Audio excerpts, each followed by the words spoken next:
What up? It's your boy, Luke for Prez, back in the mix yet again with another video for you guys. Hope everyone's doing great. Today, I am going to be breaking down the results of me posting a new beat to my new YouTube channel for 90 days straight, showing you the ins and outs of the analytics on my new channel to see if we're finally gaining some traction here with this new YouTube channel beat posting experiment.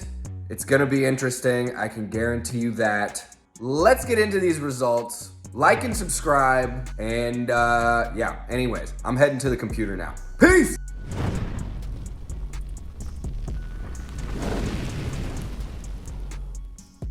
All right, here we are back in my new YouTube channel's analytics tab, and we have some new data from the third straight month of daily posting to go over. In the month of July 2021, my new channel received 660 views, 12.8 hours of watch time, and received a resounding 3 new subscribers. Shout out to the 3 of you guys for that. Really appreciate it. So obviously, once again, not the best results by any stretch of the imagination. Just to give you guys a quick summary of how I got to this point, I also have the previous 2 months analytics pulled up. So just a little refresher here. These are the stats from month 1. By far the best month that I've had so far. I got 1,000 views, 16.4 hours of watch time, and 37 new subscribers. I attribute a lot of this to the fact that I actually sent out a mass email to all of my email lists, encouraging them to subscribe to my new channel and just letting them know I'm going to be posting a new beat to YouTube every single day. And then also just like personal friends and whatnot, like that also subscribed when I mentioned it. So basically what I'm saying is I think these initial numbers were a little bit artificially inflated due to those factors, because when you look over at the second month, which was June 2021, you know, the views were cut in half, the watch time was cut in half, but more than in half, and I only got 12 new subscribers. I didn't send any follow-up emails. I don't want to bombard people and beg them to subscribe. The main point of this experiment is just to see like what can be done organically, right? With zero ad spend and, you know, no outside forces. Like I want to figure out how to make the YouTube algorithm work for me, right? Or at least that was my initial thought process. Has that changed? You're gonna find out in a second. But basically, this is probably a more accurate representation of what my first month views would have been. So, coming back to July, we've actually slightly improved. So, instead of me focusing in on how like terribly far we've fallen from month 1, I'm really gonna focus more on the difference between month 2 and month 3 and just find the positive. You know what I'm saying? Because that's what I'm all about over here, baby. We about positivity, okay? In any case, let's dive into these numbers in a little bit more detail, looking at some of these other tabs here. So if we go over to the Reach tab, this is very encouraging stuff here. So my impressions are up 35% from the previous month. My impressions to click-through rate is up 11% from last month, up to 8%. The views are up 24%, and the unique viewers are up 18%. That's also very encouraging. So what did I change from June into July that might attribute to this positive increase in these metrics? The main thing that I changed from June going into July is the keyword scheme that I was implementing.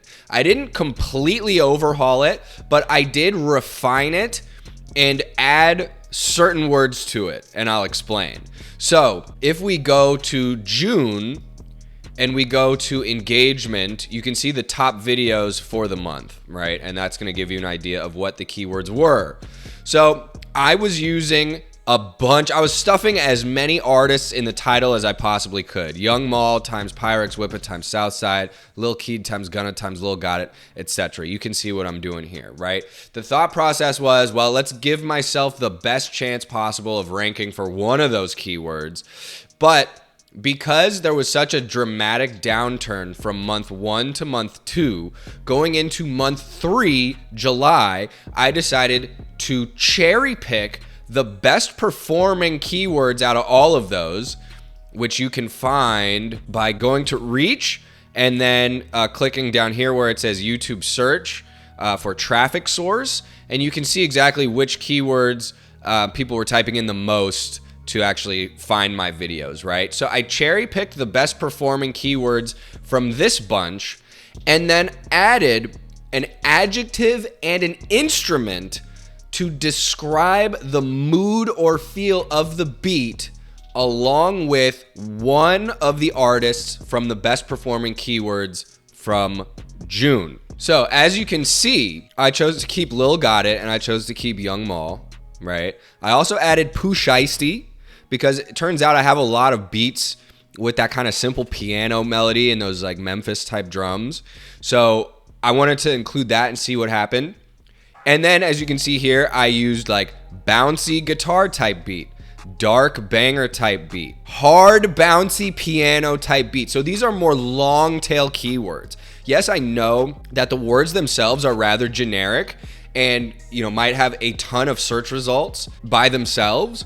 But my thought process was, let's combine some of these more generic ones to create these longer tail, more specific keywords. And what you see is obviously not a slam dunk, but something that is a considerable improvement over last month's results when, again, you look at the reach tab. It also looks like the artists that I decided to hone in on was a good call because, as you can see, Pooh Shiesty type beat is the #1 keyword in terms of search. Lil Got It is still very high. I added Stunna Gambino. And then as you can see, like rounding out the top 10, we have piano type beat, bouncy type beat. So some of those more general keywords are actually resulting in views for me. However, one metric that has remained low throughout this entire experiment so far is the average percentage viewed at only 13%.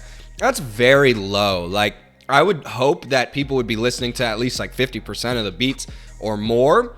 But what can be done is basically like analyze which keywords result in the highest average percentage viewed. And then an idea could be to post more videos with those keywords to maybe see better results going forward. But the problem is the sample sizes on some of these search results is just so small. It's hard to really know if this data even means anything when you're dealing with like single digit views for some of these keywords, right? So with all of this in mind, what adjustments am I going to make going into August? I'm about to tell you exactly what I decided.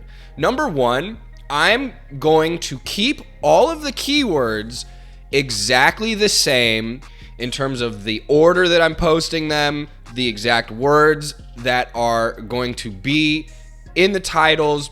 All that is going to be exactly the same because there's been an improvement over the previous month. So I think that these results are enough for me to stay the course, at least temporarily, with these keywords. However, I have decided to make one small yet significant and unprecedented change.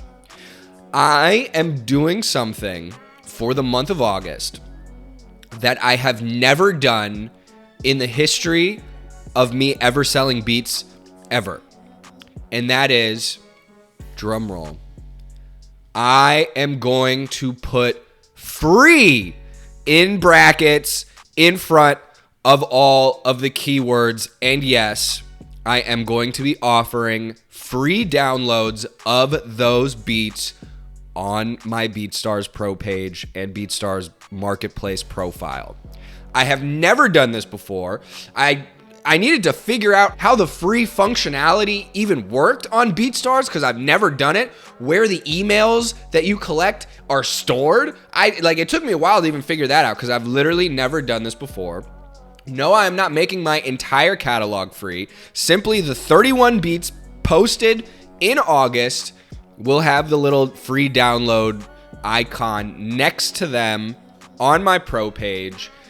And we're going to see if that makes a difference. Most of the top selling producers have the free download option and include free in brackets in the title of their beats. I am philosophically opposed to this strategy, especially because I've relied so heavily on paid ads to get my sales. I'm not trying to spend money on an ad and get someone to come to my website only to leave with free shit and never to be seen from again. But you know what? If you can't beat them, join them, baby. We're trying it. Just because I'm doing it for this month doesn't mean I'm gonna keep doing it going forward.